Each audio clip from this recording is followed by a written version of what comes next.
Hello, my name is Pedro Piqueras, and I'm the previous winner of the Millennium Health Prize. And I was able to launch the fAIR4All campaign at the UN, at the previous MCC conference. And I'm gonna give you a little bit of a summary of the campaign. And I'm gonna share screen. All right. So according to the World Health Organization, in 2012, 7 million people died as a result of air pollution exposure. This makes 1 in 8 total global deaths, making air pollution the world's largest environmental health risk. And this isn't something that affects one region of the world. This affects all of us globally. And there is millions and millions of people around the world that are being affected one way or another.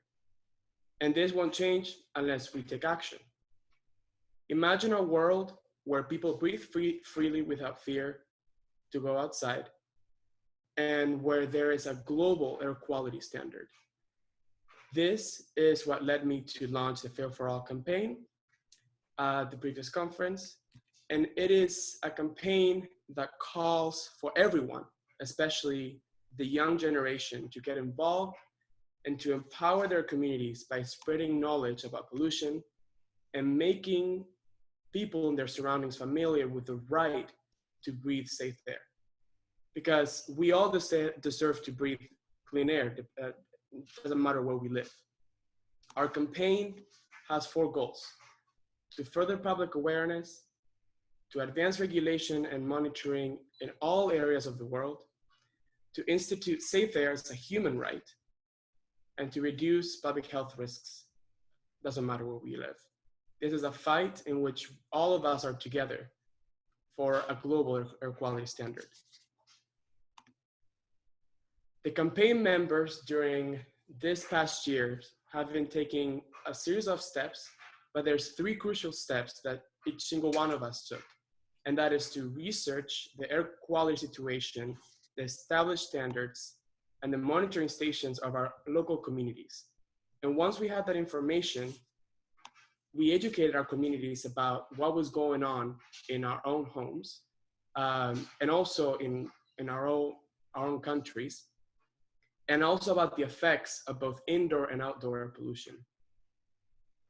And after that, we engaged our communities in political or social action to improve monitoring where it was needed, and to increase standards and invest in marginalized areas, which are the ones that suffer the consequences of pollution the most. So we did a lot actually during the previous years, but our highlights are mainly our monthly forums, in which we had speakers from private sector, public sector, and academia. And we learned a lot about the different types of pollution and the effects. And after that, we created a global task force with correspondents all over the world. And we presented in a series of events as well. For example, the Mediterranean Forum of Young Leaders in Morocco, the UN Global Initiative Program at NYU. And we're in the process of creating an air pollution documentary with a film production in Los Angeles. We were interviewed by the US News and World Report on what our campaign wants to do. We were hosted by Engineers Without Borders at several of the regional and national events. And we actually received handwritten letters from concerned citizens here in the US requesting the Fair Air Coalition's support on their own local issues. We wrote a report for the UN Global Sustainable Development Report of this year, in which we talked about how serious air pollution was from a global perspective.